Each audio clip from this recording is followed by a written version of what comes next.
வணக்கம். இன்றைக்கி நம்ம பார்க்க போகிற சமையல் என்னென்னு பார்த்தீங்கன்னா, ஒரு 6 வகையான சைட் டிஷ் ரெசிபி தான் பார்க்க போகிறோம். இது எல்லாமே இட்லி, தோசை, சப்பாத்தி எல்லாத்துக்குமே சூப்பராக இருக்கும். செய்கிறது ரொம்ப ஈஸியாகவும் இருக்கும். எப்பயும் போல் ஒரே மாதிரி பண்ணாமல் இது மாதிரி டிஃப்ரெண்ட்டாக செஞ்சு பாருங்கள். வாங்க இந்த அருமையான 6 வகையான சைட் டிஷ் ரெசிபி எப்படி செய்யலாங்கிறத பார்க்கலாம். அப்புறம் மாதிரி பன்னீர் கிரேவி, ரொம்ப சிம்பிளான பன்னீர் கிரேவி, டேஸ்ட்டு சூப்பராக இருக்கும். பேன் எடுத்துக்கலாம். தேவையான அளவுக்கு எண்ணெய் சேர்த்துக்கலாம்.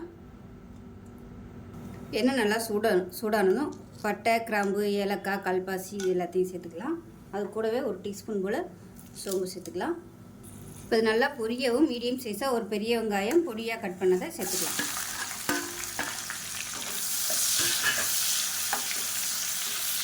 வெங்காயம் வதங்குறதுக்கு உப்பு சேர்த்துக்கலாம். வெங்காயம் நல்லா வதங்க ஆரம்பித்ததும் ஒரு டேபிள் ஸ்பூன் அளவுக்கு இஞ்சி பூண்டு பேஸ்ட்டு சேர்த்துக்கலாம்.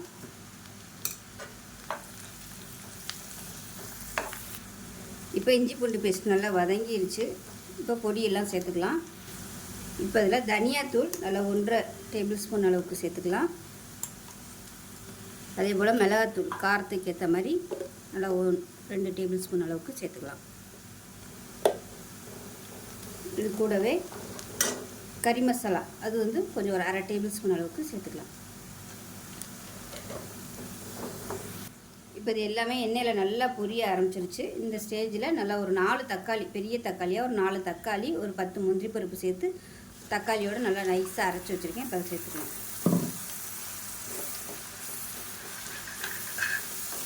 இது நல்லா எண்ணெய் பிரிஞ்சு வர அளவுக்கு வதக்கி விட்டுக்கலாம். இப்போ மிக்சியை அலசிட்டு கொஞ்சமாக தண்ணி சேர்த்துக்கலாம்.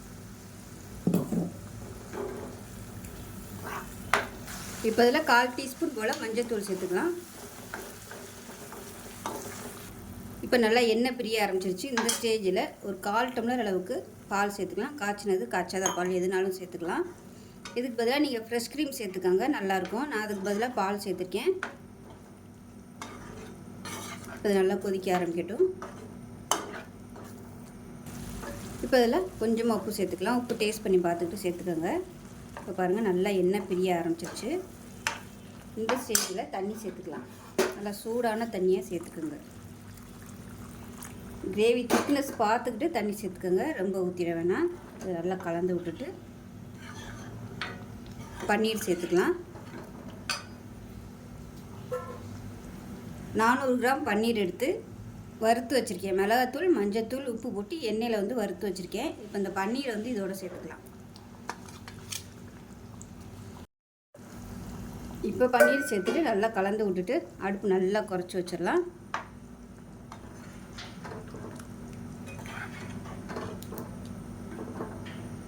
இப்போ இதில் 1 டேபிள் ஸ்பூன் அளவுக்கு கஸ்தூரி மெத்தி சேர்த்துக்கலாம். நல்லா ஃப்ளேவராக இருக்கும்.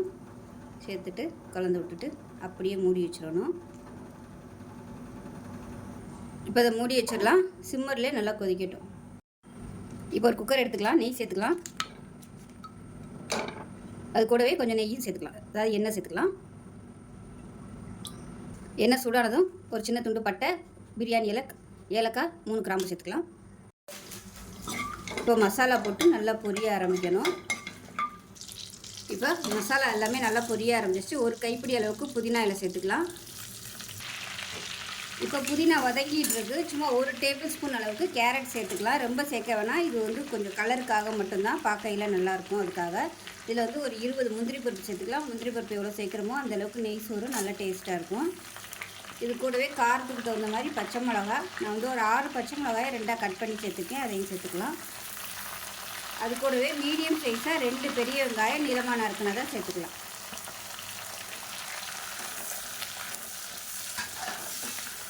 இப்போ இந்த வெங்காயம் ரொம்ப ப்ரௌனாக வதங்கணும்னு அவசியம் இல்லை. லைட்டாக கண்ணாடி பதம் வந்தால் போதும். ப்ரௌனாக வதங்கிருச்சுன்னா சாதத்தோட கலரும் மாறி போயிடும். வெங்காயம் வதங்குறதுக்கு உப்பு சேர்த்துக்கலாம். வெங்காயம் இந்த அளவுக்கு வதங்கினா போதும். இப்போ இதில் அதில் ஒரு 2 டேபிள் ஸ்பூன் அளவுக்கு இஞ்சி பூண்டு பேஸ்ட்டு சேர்த்துக்கலாம்.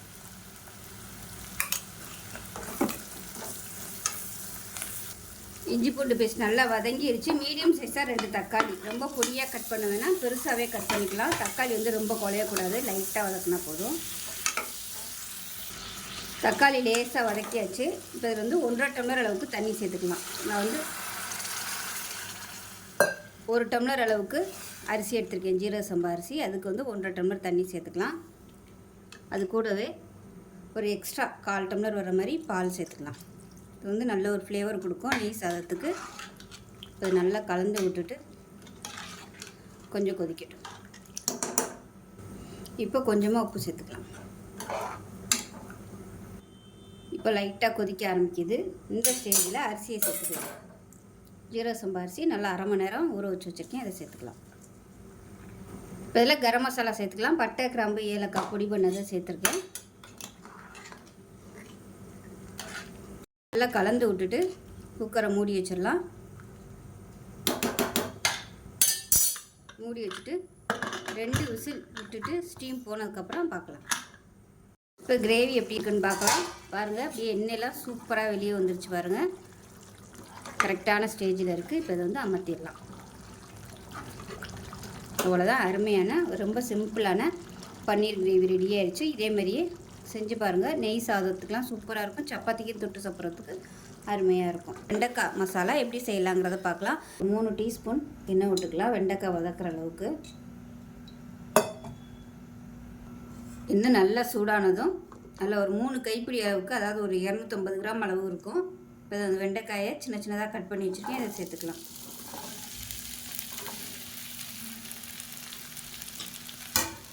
இப்போ இதை நல்லா வதக்கி எடுக்கணும். இப்போ பாருங்கள், வெண்டைக்காய் நல்லா வதங்கிடுச்சு. வேறு பிளேட்டுக்கு மாற்றிக்கலாம். இப்போ ஒரு பவுலில் 1 கப் அளவுக்கு நல்ல கெட்டியான தயிர் எடுத்திருக்கேன். 1 டேபிள் ஸ்பூன் அளவுக்கு இஞ்சி பூண்டு பேஸ்ட் வந்து போட்டுக்கலாம். இதோட மிக்ஸ் பண்ணிக்கலாம். நல்லா கெட்டி இல்லாமல் நல்லா அடித்து வச்சுக்கோங்க. அது தனியாக இருக்கட்டும். இப்போ தேவையான அளவுக்கு எண்ணெய் சேர்த்துக்கலாம். எண்ணெய் சூடானு 1 டீஸ்பூன் கடுகு சேர்த்துக்கலாம். 1 டீஸ்பூன் சீரகம் சேர்த்துக்கலாம். கருவேப்பிலை சேர்த்துக்கலாம். பெரிய வெங்காயம் பொடியாக கட் பண்ணதை சேர்த்துக்கலாம்.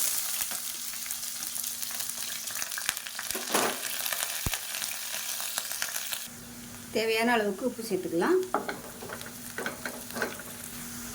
இப்போ இதில் இடித்த பச்சை மிளகாயை சேர்த்துக்கலாம். அதாவது மிக்சியில் போட்டு அரைச்சி வச்சுருக்கேன். ஒரு 6லேருந்து 7 பச்சை மிளகாய் காரத்துக்கு தகுந்த மாதிரி சேர்த்துக்கோங்க.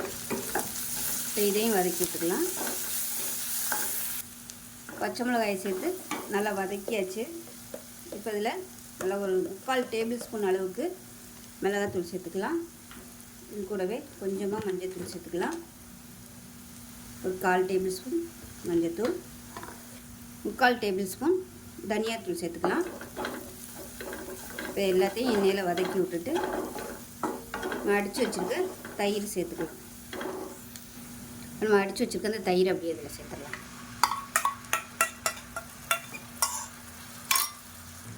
இப்போ கொஞ்சமாக தண்ணி சேர்த்துக்கலாம். இப்போ அடுப்பு நல்லா மீடியத்தில் வச்சுட்டு அந்த தயிர்லேருந்து அப்படியே எண்ணெய் வந்து பிரிஞ்சு வரணும். அந்த அளவுக்கு நல்லா வேகட்டும்.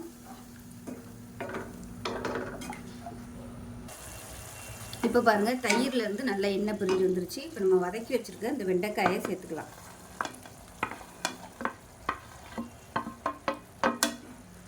இந்த வதக்கையில் வெண்டைக்காயில் கொஞ்சம் மிளகாத்தூள், மஞ்சள்தூள், உப்பு கொஞ்சம் போட்டு வதக்கி எடுத்துக்கோங்க.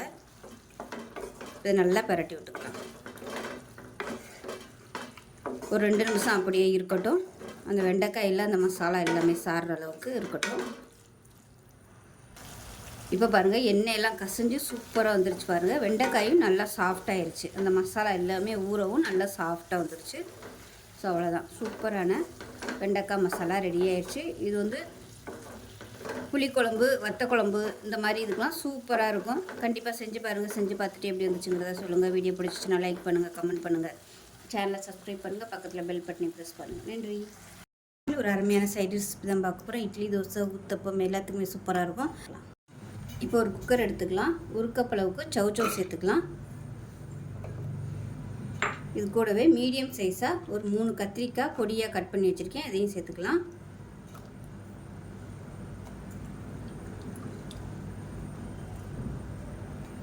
இப்போ இதில் பொடியாக கட் பண்ண வெங்காயம் சேர்த்துக்கலாம். நான் வந்து பெரிய வெங்காயம் சேர்த்துருக்கேன். நீங்கள் சின்ன வெங்காயம் கூட சேர்த்துக்கோங்க.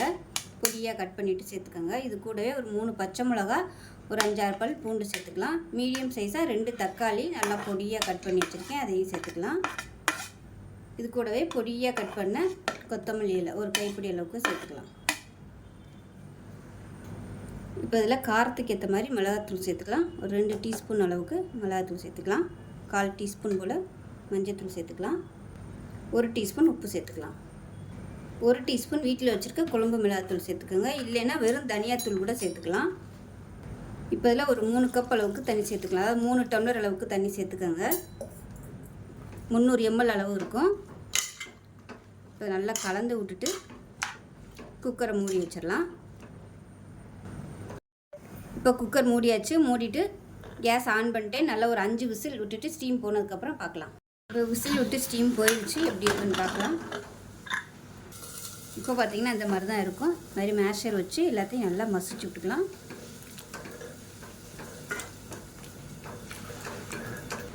இப்போ பாருங்கள் இந்த அளவுக்கு நல்லா மசிச்சாச்சு. இப்போ இதை தாளித்து விட்டுடலாம். இப்போ ஒரு தாளிக்கிற பேன் எடுத்துக்கலாம். அதில் ஒரு 2 டீஸ்பூன் அளவுக்கு எண்ணெய் சேர்த்துக்கலாம்.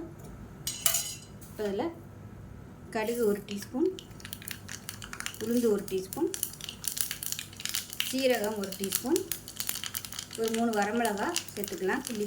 கிள்ளினதை கருவேப்பிலை சேர்த்துக்கலாம். பெருங்காயம் சேர்த்துக்கலாம். இப்போ இந்த தாளிப்பு இந்த கடைசலில் சேர்த்துக்கலாம்.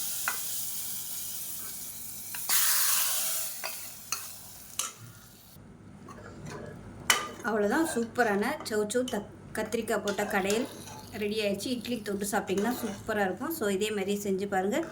செஞ்சு பார்த்துட்டு எப்படி வந்துச்சுங்கிறத சொல்லுங்கள். வீடியோ பிடிச்சிச்சின்னா லைக் பண்ணுங்கள், கமெண்ட் பண்ணுங்கள், சேனலை சப்ஸ்கிரைப் பண்ணுங்கள், பக்கத்தில் பெல் பட்டனையும் ப்ரெஸ் பண்ணுங்கள். நன்றி. நல்ல வாசனையான முட்டைக்கோஸ் சாம்பார் எப்படி செய்யலாங்கிறது பார்க்கலாம். இட்லி குக்கர் எடுத்துக்கலாம். மெஷரிங் கப்பில் 1/2 கப் அளவுக்கு துவரம்பருப்பு சேர்த்துக்கலாம். இது கூடவே 1/4 கப் அளவுக்கு பாசிப்பயிறு சேர்த்துக்கலாம். அதாவது பாசிப்பருப்பு சேர்த்துக்கலாம். இதை நல்லா கழுவிட்டு வந்துட்டு பார்க்கலாம். இப்போ நல்லா சுத்தம் பண்ணிட்டு வந்துட்டேன். சுத்தம் பண்ணிவிட்டு நல்லா ஒரு 3 கப் அளவுக்கு தண்ணி சேர்த்துருக்கேன். இப்போ கொஞ்சமாக மஞ்சள் தூள் சேர்த்துக்கலாம். இப்போ கொஞ்சமாக எண்ணெய் விட்டுக்கலாம் பொங்கி ஊற்றாமல் இருக்கிறதுக்காக. இப்போ குக்கரை மூடி வச்சுட்டு நல்லா ஒரு 4 விசில் விட்டுட்டு ஸ்டீம் போனதுக்கப்புறம் பார்க்கலாம். இப்போ ஒரு கடாயை எடுத்துக்கலாம். தேவையான அளவுக்கு எண்ணெய் சேர்த்துக்கலாம். இப்போ எண்ணெய் நல்லா சூடாயிடுச்சு. மீடியம் சைஸாக ஒரு பெரிய வெங்காயம் பொடியாக கட் பண்ணதை சேர்த்துக்கலாம். அது கூடவே நல்லா ஒரு 5 பச்சை மிளகாயை 2ஆக கீறிட்டு சேர்த்துக்கலாம். இது கூடவே நல்லா ஒரு 3 பல் பூண்டு பொடியாக கட் பண்ணி வச்சுருக்கேன். அதையும் சேர்த்துக்கலாம்.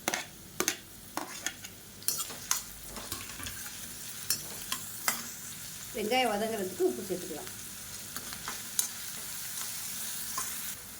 இப்போ பாருங்கள் வெங்காயம் பச்சை மிளகாய் எல்லாமே லேசாக வதங்கிடுச்சு. மீடியம் சைஸாக ஒரு தக்காளி பொடியாக கட் பண்ணதை சேர்த்துக்கலாம். இப்போ வெங்காயம் நல்லா வதங்கிடுச்சு. வெங்காயம் தக்காளி எல்லாம் இப்போ நல்லா 1 டேபிள் ஸ்பூன் அளவுக்கு குழம்புத்தூள் சேர்த்துக்கலாம். குழம்புத்தூள் இல்லை சாம்பார் தூள் கொஞ்சமாக சேர்த்துக்கோங்க. இதையும் சேர்த்து நல்லா வதக்கி விட்டுக்கலாம். இப்போ மசாலா நல்லா வதங்கிடுச்சு. நல்லா 2 கப் அளவுக்கு முட்டைக்கோஸ் கட் பண்ணி வச்சுருக்கேன். அதை சேர்த்துக்கலாம். சேர்த்துட்டு எண்ணெயில் வதக்கிக்கலாம். இப்போ பாருங்கள் நல்லா வதக்கியாச்சு. இப்போ தேவையான அளவுக்கு தண்ணி சேர்த்துக்கலாம். இப்போ இன்னும் கொஞ்சம் தண்ணி சேர்த்துக்கலாம். காய் முங்குற அளவுக்கு தண்ணி ஊற்றுனீங்கன்னா போதும். இப்போ இது வேகட்டும். இப்போ பாருங்கள் முட்டைக்கோஸ் நல்லா பாதி வெந்துருச்சு. இப்போ நம்ம வேக வச்சு வச்சுருக்க அந்த துவரம்பருப்பு வந்து இதோட சேர்த்துக்கலாம். சேர்த்துட்டு கலந்து விட்டுக்கலாம். கலந்து விட்டுட்டு தேவையான அளவுக்கு தண்ணி சேர்த்துக்கோங்க. இப்போ தேவையான அளவுக்கு தண்ணி சேர்த்துட்டு இப்போ பருப்பு முட்டைக்கோசு எல்லாம் சேர்ந்து நல்லா ஒன்று சொன்னாப்பில் கொதி வரட்டும். உப்பு செக் பண்ணி பார்த்துட்டு உப்பு சேர்த்துக்கலாம். உப்பு கொஞ்சமாக சேர்த்துக்கலாம். இப்போ பாருங்கள் சாம்பார் வந்து நல்லா ரெடி ஆகிடுச்சு. முட்டைக்கோஸ் சாம்பார். இப்போ இதுக்கு வந்து தாளிப்பு கொடுத்துடலாம். நான் வந்து தாளிப்பு வடகம் போட்டு தாளித்து வச்சுருக்கேன். அதாவது கருவடகம், கருவேப்பிலை, 2 வரமிளகாய் போட்டிருக்கேன். இப்போ உங்கள்கிட்ட தாளிப்பு வடகம் இல்லைன்னா வெறும் கடுகு சீரகம் வெந்தயம் தாளித்து சேர்த்துக்கோங்க. ஸோ சூப்பரான முட்டைக்கோஸ் சாம்பார் ரெடியாக ஆயிடுச்சு. சப்பாத்திக்கெலாம் இது மாதிரி தொட்டு சாப்பிட்டிங்கன்னா அட்டகாசமாக இருக்கும். செஞ்சு பாருங்கள். செஞ்சு பார்த்துட்டு எப்படி வந்துச்சுங்கிறத சொல்லுங்கள். வீடியோ பிடிச்சிச்சின்னா லைக் பண்ணுங்கள், கமெண்ட் பண்ணுங்கள், சேனலை சப்ஸ்கிரைப் பண்ணுங்கள், பக்கத்தில் பெல் பட்டனை ப்ரெஸ் பண்ணுங்கள். நன்றி.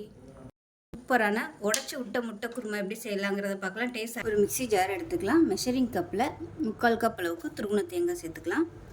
இது கூடவே 1/4 டீஸ்பூன் கசகசா, 1 டேபிள் ஸ்பூன் வர மாதிரி வறுக்காத வேர்க்கடலை சேர்த்துருக்கேன். இது கூடவே ஒரு 10 முந்திரி பருப்பு சேர்த்துக்கலாம். 1/4 டீஸ்பூன் போல் சோம்பு சேர்த்துக்கலாம். இப்போ இதில் கரம் மசாலா சேர்த்துக்கலாம். பட்டை, கிராம்பு, ஏலக்காய் இது 3 மட்டுமே பொடிச்சு வச்சுருக்கேன். இது இல்லைன்னா நீங்கள் ஒரு சின்ன துண்டு பட்டை, ஒரு ஏலக்காய், ஒரு 2 கிராம்பு சேர்த்துக்கோங்க. இப்போ இதை சேர்த்துக்கலாம். இப்போ இது எல்லாத்தையுமே தண்ணி ஊற்றி நல்லா நைஸாக அரைச்சிக்கலாம். இப்போ ஒரு குக்கர் எடுத்துக்கலாம். தேவையான அளவுக்கு எண்ணெய் சேர்த்துக்கலாம்.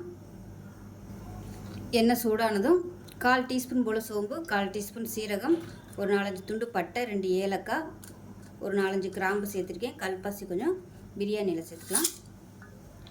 இப்போ இதில் கருவேப்பிலையில் சேர்த்துக்கலாம். இது கூடவே ஒரு பெரிய வெங்காயம் நீளமாக நறுக்குனதை சேர்த்துக்கலாம். இது கூடவே ஒரு 3 பச்சை மிளகாயை 2ஆக கீறிட்டு சேர்த்துக்கலாம். வெங்காயம் வதக்கிறதுக்கு உப்பு சேர்த்துக்கலாம். வெங்காயம் நல்லா வதங்கிடுச்சு. 1 டேபிள் ஸ்பூன் இஞ்சி பூண்டு பேஸ்ட் சேர்த்து வதக்கி விட்டுக்கலாம். இஞ்சி பூண்டு பேஸ்ட் நல்லா வதங்கிடுச்சு. மீடியம் சைஸாக 2 தக்காளி சேர்த்துக்கலாம். தக்காளி வதங்கிட்டு இருக்கும்போது ஒரு கைப்பிடி புதினா, கொத்தமல்லி சேர்த்துக்கலாம். இது சால்னாக்கு நல்ல ஒரு ஃப்ளேவர் கொடுக்கும். தக்காளி நல்லா மசிய ஆரம்பிச்சிருச்சு. 1.5 டேபிள் ஸ்பூன் தனியாத்தூள் சேர்த்துக்கலாம்.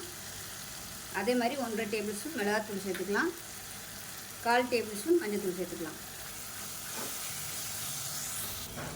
இப்போ தக்காளி நல்லா வதங்கிடுச்சு. தக்காளி மசாலா எல்லாமே இப்போ நம்ம அரைச்சி வச்சுருக்க இந்த தேங்காய் பேஸ்ட்டை சேர்த்துக்கலாம். இப்போ மிக்ஸி அலசிட்டு தண்ணி சேர்த்துக்கலாம். இப்போ இன்னும் கொஞ்சம் தண்ணி சேர்த்துக்கலாம். இப்போ உப்பு சேர்த்துக்கலாம். இப்போ குருமா நல்லா கொதிக்க ஆரம்பிக்குது. இப்போ ஒரு 4 முட்டையை உடைச்சிட்டு சேர்த்துக்கலாம். அப்படியே அதில்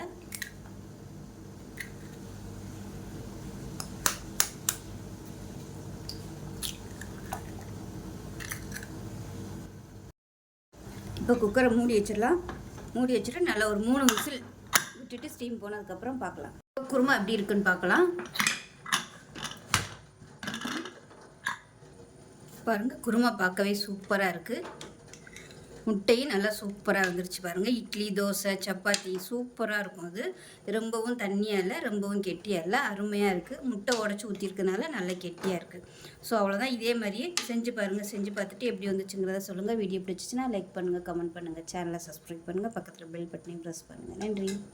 சிக்கன் கிரேவி எப்படி செய்யலாங்கிறத பார்க்கலாம். வேறு எடுத்துக்கலாம். இதில் வந்து 2 பச்சை மிளகாயை உடச்சிட்டு சேர்த்துக்கலாம். இது கூடவே ஒரு 3 பல் பூண்டு சேர்த்துக்கலாம். சின்ன பீஸாக ஒரு 5-6 பீஸ் வர மாதிரி இஞ்சி சேர்த்துக்கலாம். ஒரு 2 டேபிள் ஸ்பூன் வர மாதிரி பெரிய வெங்காயம் நல்லா எண்ணெயில் போட்டு வறுத்து வச்சுருக்கேன். இதை சேர்த்துக்கலாம். இப்போ இது எல்லாத்தையுமே நல்லா நைஸாக அரைச்சிக்கலாம். இப்போ ஒரு பவுல் எடுத்துக்கலாம். இதில் பார்த்தீங்கன்னா ஒரு 1/4 கிலோ அளவுக்கு சிக்கன் எடுத்திருக்கேன். இதை சேர்த்துக்கலாம். இப்போ இந்த சிக்கனில் ஒரு 1/4 டீஸ்பூன் போல் மஞ்சள்தூள் சேர்த்துக்கலாம். அதில் 1/2 டீஸ்பூன் போல் தனியாத்தூள், அதே மாதிரி காரத்துக்கு தேவையான அளவுக்கு 3/4 டேபிள் ஸ்பூன் அளவுக்கு மிளகாத்தூள், 1/4 டேபிள் ஸ்பூன் உப்பு சேர்த்துக்கலாம். இது கூடவே 1/4 டேபிள் ஸ்பூன் மிளகுத்தூள் சேர்த்துக்கலாம். 1/4 டேபிள் ஸ்பூன் கரம் மசாலா சேர்த்துக்கலாம். இது கூடவே நல்லா ஒரு 2 டேபிள் ஸ்பூன் வர மாதிரி தயிர் சேர்த்துக்கலாம். இப்போ இது கூடவே நம்ம அரைச்சி வச்சுருந்து இந்த மசாலாவையும் சேர்த்துக்கலாம். மிக்சியில் அரைச்ச இந்த வெங்காயம், இஞ்சி, பூண்டு, பச்சை மிளகாய் பேஸ்ட்டை சேர்த்துக்கலாம். இப்போ மிக்சியை அலசிட்டு கொஞ்சமாக தண்ணி சேர்த்துக்கலாம். இப்போ இது எல்லாத்தையுமே நல்லா பிசைஞ்சு விட்டுக்கலாம். பிசைஞ்சிட்டு நல்லா ஒரு 10 நிமிஷம் ஊறட்டும். 10லேருந்து ஒரு 15 நிமிஷம் நல்லா ஊறட்டும். ஊறினதுக்கப்புறம் பார்க்கலாம். இப்போ ஒரு குக்கர் எடுத்துக்கலாம். தேவையான அளவுக்கு எண்ணெய் சேர்த்துக்கலாம். எண்ணெய் நல்லா சூடானதும் நம்ம ஊற வச்சு வச்சுருக்கிற இந்த சிக்கனை அப்படியே சேர்த்துக்கலாம்.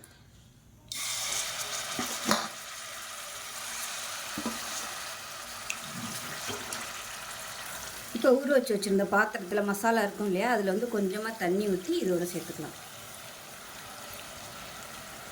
இதை நல்லா மிக்ஸ் பண்ணி விட்டுக்கலாம்.